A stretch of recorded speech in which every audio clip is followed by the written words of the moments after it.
We ready to go, Mark? Meeting is now streaming live on YouTube. All righty, let's start with the roll call. I'm going to start with me first. My name is Louise Reese. I'm the Program Project Coordinator here for the Office of Finance and Administration at AOC. And we're going to start off with Chief Justice of the Supreme Court of Kentucky, Chief Justice Lawrence B. Van Meter. Yeah, I'm here in Winchester, Kentucky, high above the McEldowney building, so I'm here. Good morning, Chief. All right, we've got the AOC Director, Katie C. Comstock. Here. Good morning, Katie. Next, we have the Chairperson of the Senate Judiciary Committee, Whitney Westerfield. Good morning, all. I'm here. Good morning. Next off, we've got the Secretary of the Finance and Administration Cabinet, Teresa L. Walker.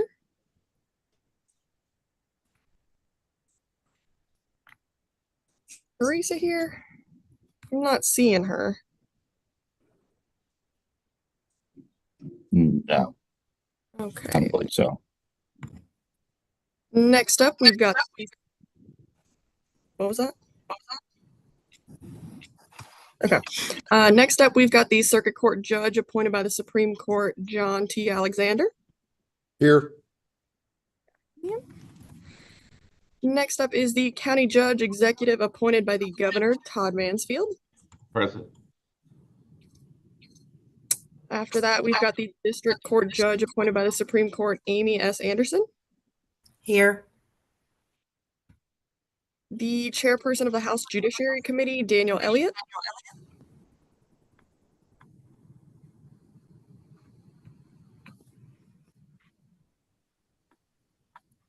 All right, I am not seeing Daniel. Up next, we've got the Court of Appeals Judge appointed by the Supreme Court, Allison Jones. Here. Good morning, Allison. Good morning. And finally, we have the President of the Circuit Court Clerks Association, Stacy Brunner.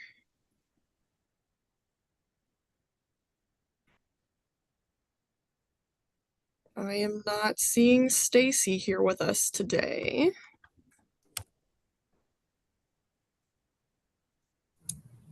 We do have a quorum. There are 7 present, though, so we can begin. All right, sounds good. So the first order is the approval of the minute meetings from the August 8th meeting, 2023. Any corrections? Is there a motion to approve? Move to approve. Second. All in favor, say aye. Aye. Aye. Any opposed? All right, there you go. All right, so the next matter is the presentation of the Butler County Judicial Center project. So I'm going to turn this over to Danny. Okay, Chief. We've got some comments from our PDB chair in Butler County. That's County Judge Executive Tim Fleener. And I believe we've got other representatives from the PDB on the Zoom call with us. But I'm going to open it up to Judge Fleener to give us some general comments on the project. Good morning, everyone.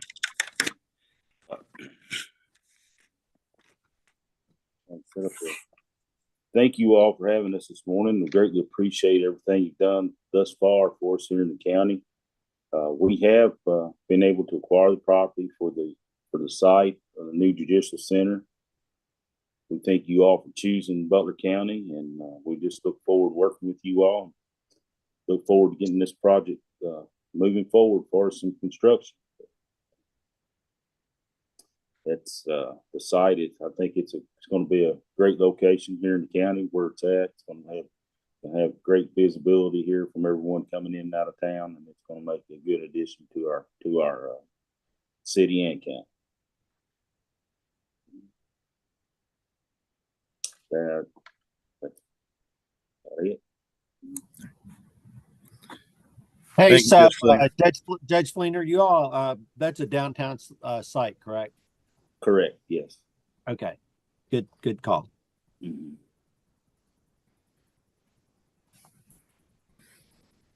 Okay. I'm not sure, Chief, do you want to open it up for any of the other? I know we've got Circuit Judge Coleman that's on the call with us too. If you want to make any.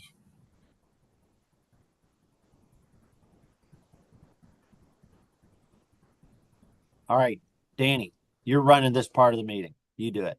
Okay, Judge Coleman. I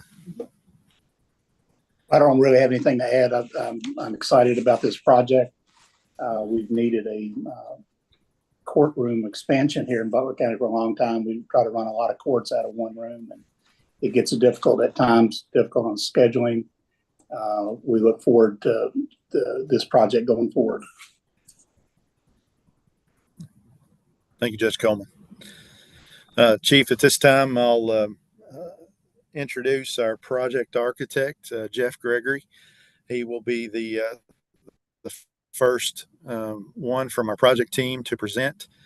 He will present the schematic design as well as the program comparisons for the project. And then at that point, we'll turn it over to Tim Geegan from Alliance Corporation, who is our CM on the project, to give us an overview of our cost estimate and project schedule. And then RJ Palmer from Compass Municipal Advisors, who will go over our plan of finance on the project. So at this point, I'll open it up to Jeff Gregory. Good morning, everyone. I've got my screen should be visible to everyone now. Yes. Okay, cool. And I'd like to introduce again myself, Jeff Gregory. We've got a team that has specialized in judicial centers that have been working on a lot of these over the years, and we're happy to be working on this one. First of all, Judge Fleener did mention that this was a downtown facility, and this kind of shows the context of it. The existing Butler County courthouse is right here. So just west on US Highway 231 or GL Smith Street is the property, about 3 blocks. So this is the project site, just to give you some context. It's a great location. We'll move on down to the next actual site plan, zoomed in a bit. So this entrance from the west is a major entry to town. So it'll be one of the first things you see coming into town. A great location for that. As far as the arrangement of the site, the main entrance faces that same US 231 GL Smith Street. So it's right off the main drag there. We have some conveniently located ADA spaces so that they can get directly in the front door. A few other spaces as the site allowed on this corner. Also on this particular part of the site, you've got Sallyport entry, you've got the restricted parking for the judges and the clerk with a dedicated entry at the rear. But the majority of the parking for the public is across the street back here on this triangular spot. So there's ample parking there for actually exceeds what they have downtown now by quite a bit around the existing building. And then there's a dedicated walk that brings everyone around to the front door of the building. They also plan to have a decorative plaza at the west end of the site. So as you enter, it's fairly narrow, but we thought it would be nice to feature that as a gateway to the town and to the project, to the Judicial Center. So that will all be developed a little bit further as the project continues. So now moving on to the floor plans themselves. It's a 2-story building, and the 2-story building has a main entry facing that main street. It's covered, so you'll come into a dedicated entry that's goes directly to security. It has a dedicated exit coming out. So on this first floor, the basic things that are housed there is the building security, the clerk's area, drug court off to one side with its own entry that can be maintained at any hour.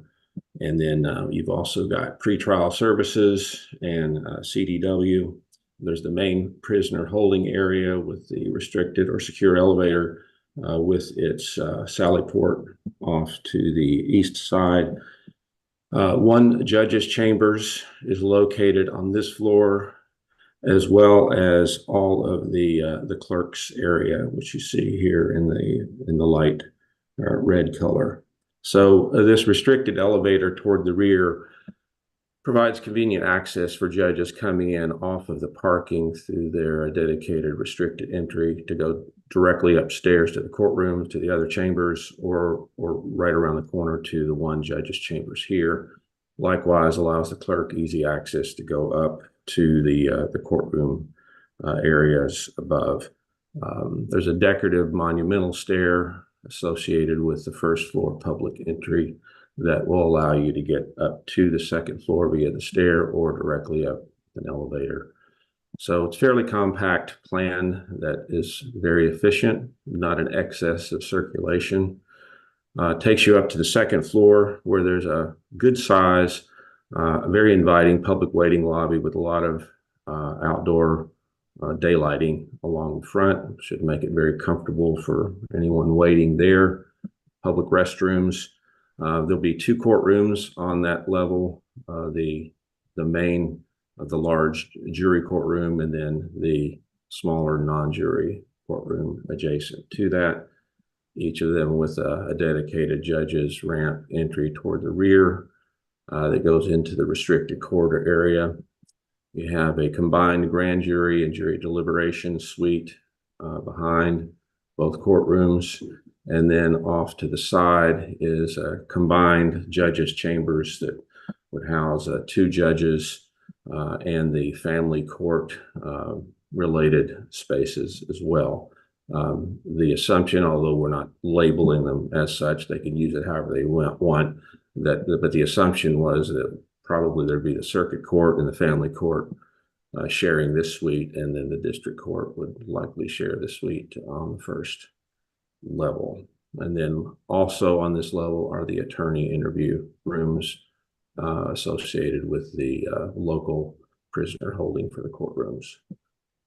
I believe that covers all the pieces and parts that we have. Moving on to the exterior, we worked with the board to come up with something that everyone coalesced around. We had a couple of different options as far as rendering, but this is the one that everyone landed on. And again, you can see the covered entry here.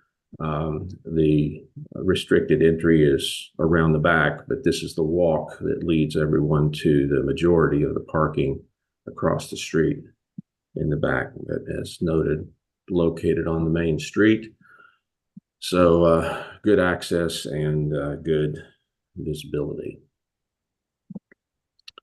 And then when we get to the program, I'll just hit some of the highlights. We won't go through all of this as line item by line item unless you have questions, but some of the things that were adjusted on the program specifically is the jury trial courtroom was requested to have an enlarged spectator area. So it was intended program-wise to have 850 square feet. We added about 300 square feet to that to increase the spectator seating. The litigation area did not change in size.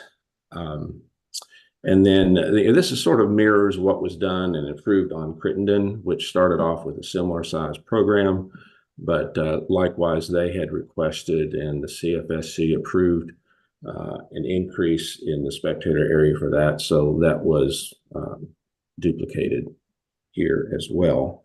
And then the PDB also added, these weren't originally in the program, but these are some family court support spaces, the family court administrator, a child waiting area with associated toilet and observation rooms. And then throughout, there were some incidental revisions made to some of the conference areas. Some of them were combined or located a little bit differently to suit the way they plan to use the building. Not anything greatly different as far as actual size, just more in arrangement there. And the only other real change we had, let me find it, go past it. But in the clerk's area, the authorized space was increased for active records storage. So that was a request that we accommodated in there. And as a total, it meant an area increase in the gross of about 2,500 square feet for all of those things that I mentioned. So that is the building you see there and accommodates all those program adjustments that were previously discussed. So any questions on any of that so far from anybody, or we can go backwards if we need to for. Yeah, I had a question. Is there a space for the county law library, or is that somewhere else? Well, yeah, right here, what's listed as a conference area, resource area, that's the way the AOC identifies. There's not really called a law library anymore, but we have a resource area that can be utilized for that purpose. Okay. Yeah. Anything else? Chief, that's right outside of the public queuing area for the circuit clerk's office. Yeah, it's right here. So when you come in the front door, it's right across the hall from the clerk. Okay, I see that. Okay, thanks. Yeah, that's this kind of dark blue area there.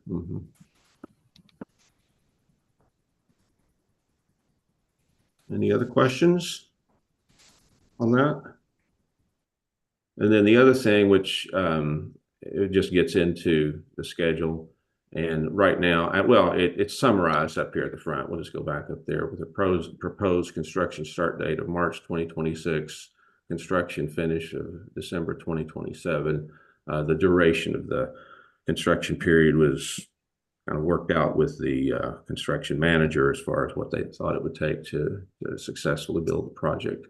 And he may have other comments on that. And he was the next one on the agenda to talk about schedule or any other construction manager related items. So I guess unless you have other questions related to what I have said, we can move on and let Tim address that. So I guess. Jeff, if I may, this is Whitney Westerfield. Can I ask a couple of questions? Sure, of course. Two things. I was trying to look at the layout, and is there not a courtroom on the first floor? Am I reading that?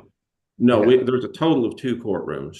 Okay. Programmed, and efficiency wise, yeah, with a building this small, the only way to efficiently build it really is the way that the places need to be organized and adjacencies to have the 2 courtrooms together. Will this be used in conjunction with the existing courthouse? Or is this replacing the existing courthouse? This will be replacing the existing courthouse. That's what I thought. Judge Coleman mentioned the struggles that they're dealing with, having to make use with limited space.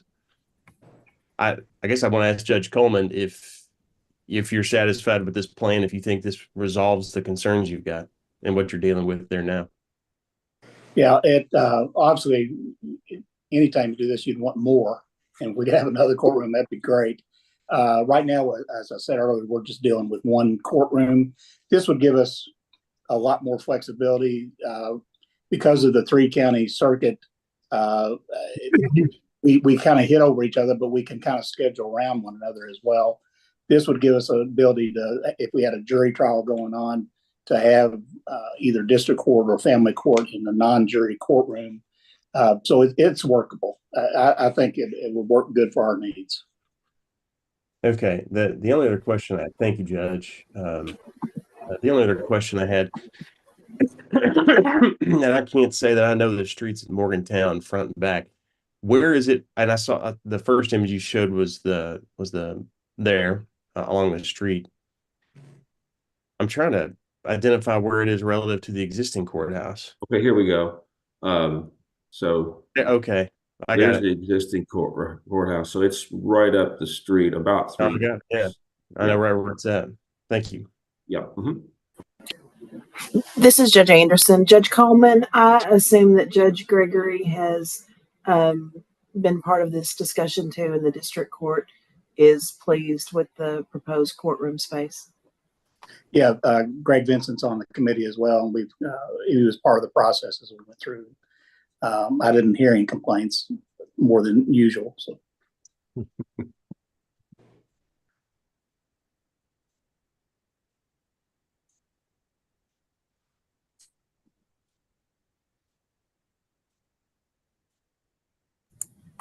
Okay. If there's no other questions for Jeff Gregory, I'll open it up to Tim Geegan from Alliance Corporation to go over our project cost estimate.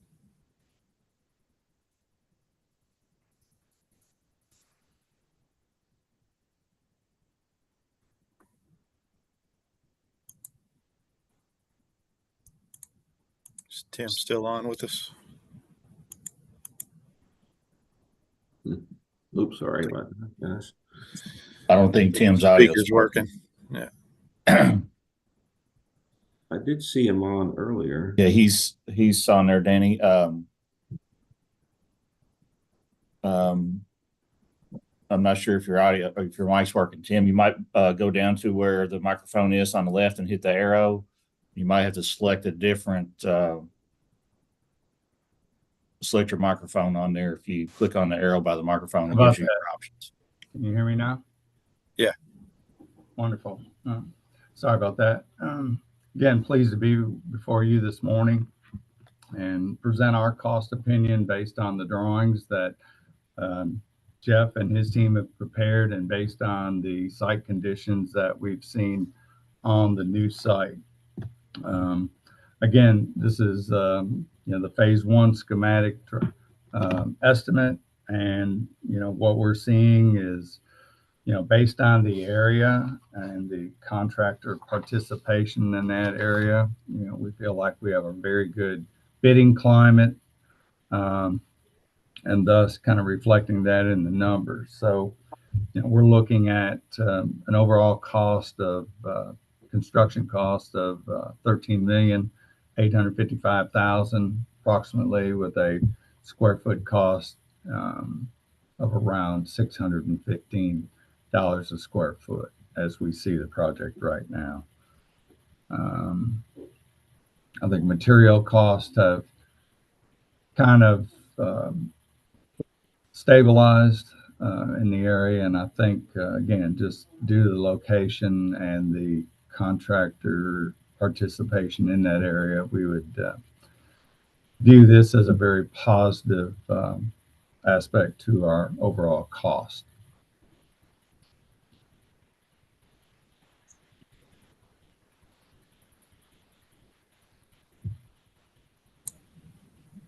Okay.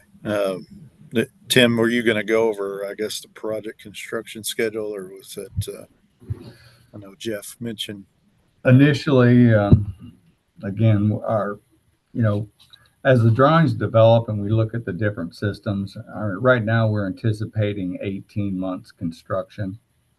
I know there was some talk about, some possible, early demolition and stuff, but being as the site is fairly easy to deal with, we didn't really feel like that was necessary. So currently, again, based on the drawings and the scope of work, we're looking at approximately 18 months construction. Okay. Any questions for Tim from the committee? All right, Tim, appreciate it. I'll turn it over now to RJ Palmer from Compass Municipal Financial Advisors. He will go over our plan of finance relative to the authorized use allowance. And RJ, I'm just tell me if I need to go forward or backwards for you for anything I've got here. Okay. That's fine right there, Jeff. Thank you. Okay. Thank you, Danny. Good morning, Chief and members of the committee. The page you see before you is the current financing estimates for the project based upon the cost that Alliance has provided. We currently estimate to issue the debt at 4.08% for 20 years, which gives us a maximum debt service of $1,366,000 in 050. That is less than our authorized use allowance of $1,780,200. So the project is well within the scope provided by the legislature.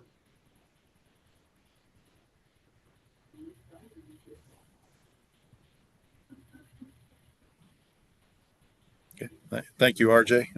Any questions from the committee related to our plan of finance?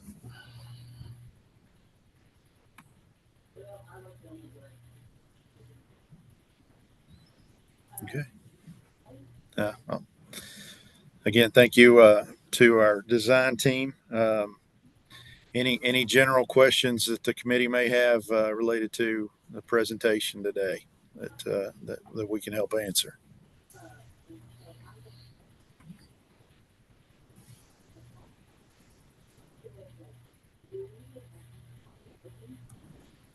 All right, Chief, I'll turn it over to you, I guess, to see what the committee, what their preference is as far as approval of the Butler County Judicial Center schematic design by the CFSC.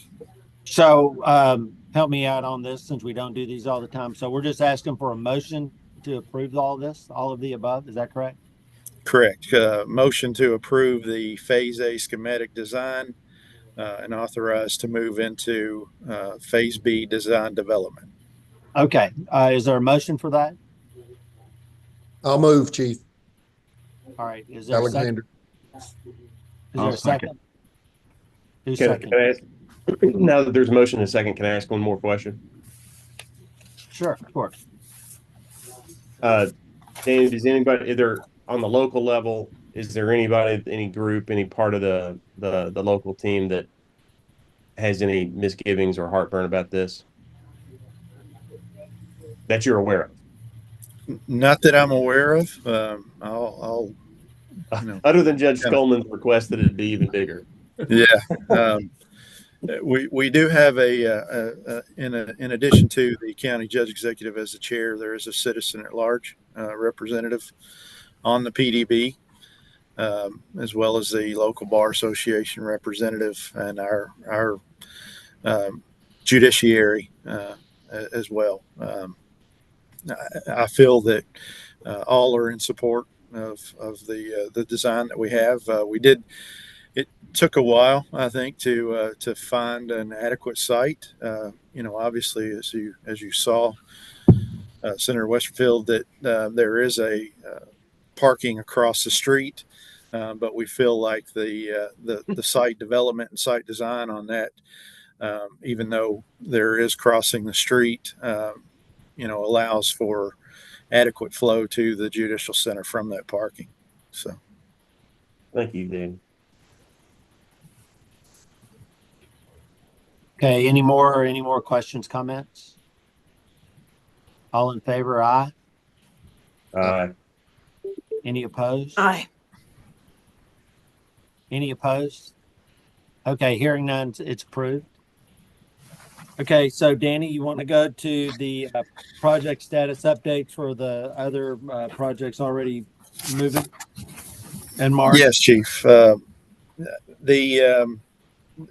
This is the final 2020 authorized project to go before the Court Facility Standards Committee. So of those projects, with the authorization today, all of those have moved forward into other phases of design. Bath County, I'll start with that one. That is currently under construction. We're approximately 28% complete. And the current schedule for substantial completion for that project is July of 2025.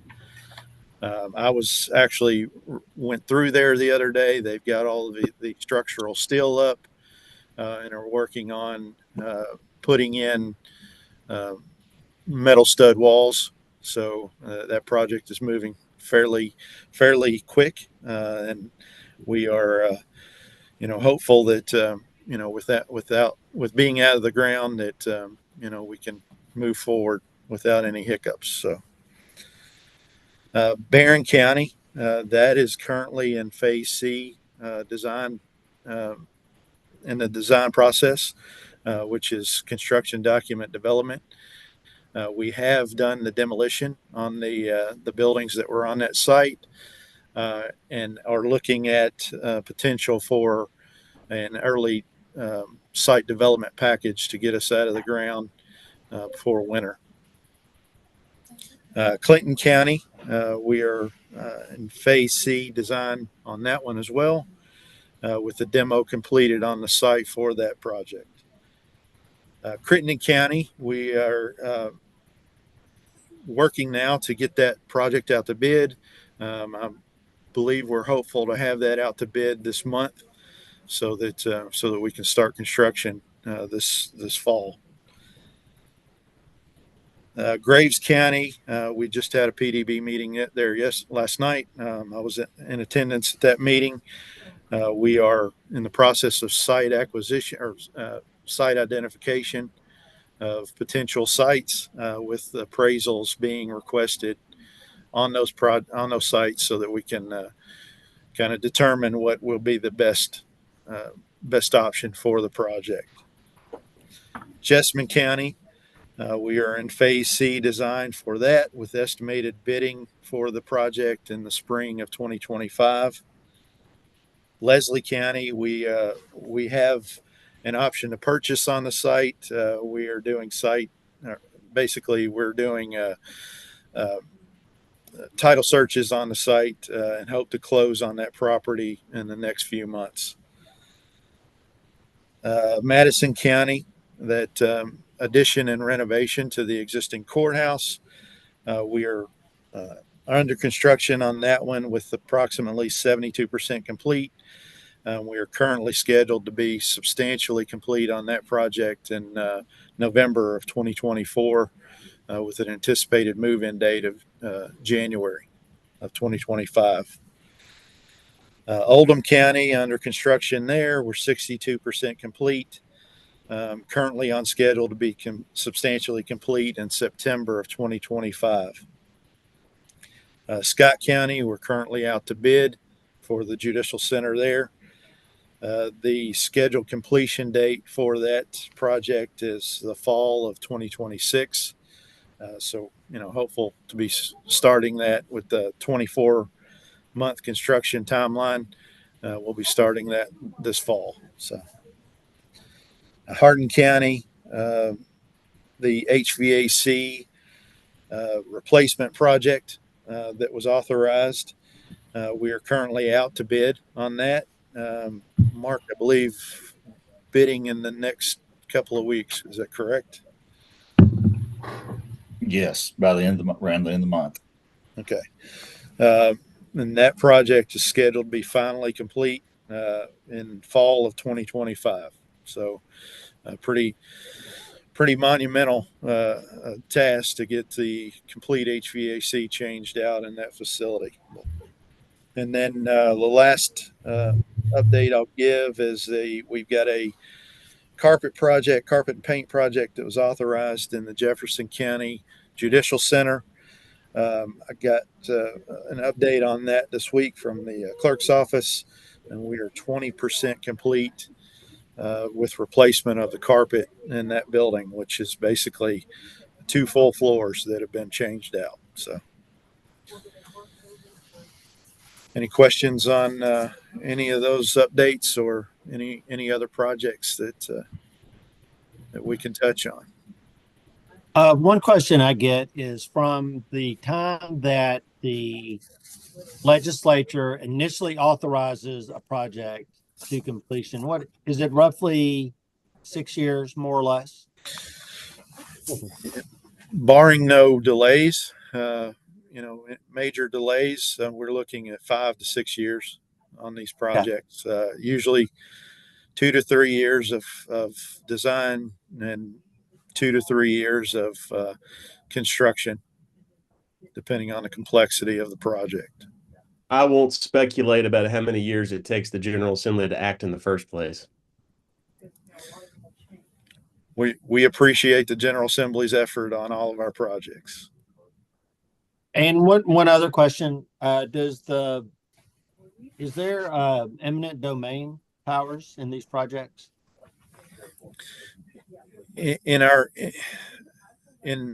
the KCOJ authorized projects, there is eminent domain powers that is exercised by the county because these are public property owned buildings, public property corporation. So there is the option to enter into eminent domain. That action is taken by the fiscal court with the recommendation of the PDB. Okay, that answers that. I just had a question, not about any particular, just wondering. Is there any other discussion, any other questions about any of the projects, possible projects? The only question I have, Chief, for Danny is the Graves County project, and you mentioned where you all are. Do you have a timeline for when you're hoping to accomplish that step? Yeah. So yesterday we authorized entering into a contract with the appraisers to do appraisals on 3 of the top 3 sites that have been identified. One of those sites has 11 parcels that are, owned by different individuals. One site has 7 different parcels that are owned by different individuals, and the other site has one owner, but it's 3 different parcels. So, we are hopeful that we can get the appraiser moving on those, and we're trying to get those appraisals completed by the next PDB meeting, which is basically a month from yesterday. The 3 sites that have been identified, one is directly 1 block catty corner to the existing site of the historic courthouse that was torn down. I'm sorry. And then the other site is right behind that site. Basically, these are just city blocks. And then the third site is basically almost a mile away from the historic courthouse square, but it is on a bypass area outside of town. So and that's the larger of the 3 sites. Is the appraisal just to give you an idea of what you're going to have to spend to buy them? Correct. So, because these are state authorized projects, we are bound by the appraised amount. As the chief mentioned, we do have the ability to enter into eminent domain on those if we don't have the option, or if we don't come to an agreement with the landowners based on those appraisals. Thank you, sir. An interesting thing about Graves County was I had the opportunity to go down to Western Kentucky within the last few weeks. I went to Christian County, your hometown, and I went to Hopkins County, and I had a dinner with a lot of the judges from the purchase area. And one of the judges was from Graves County, who commented was they really like the temporary quarters they're in. Okay.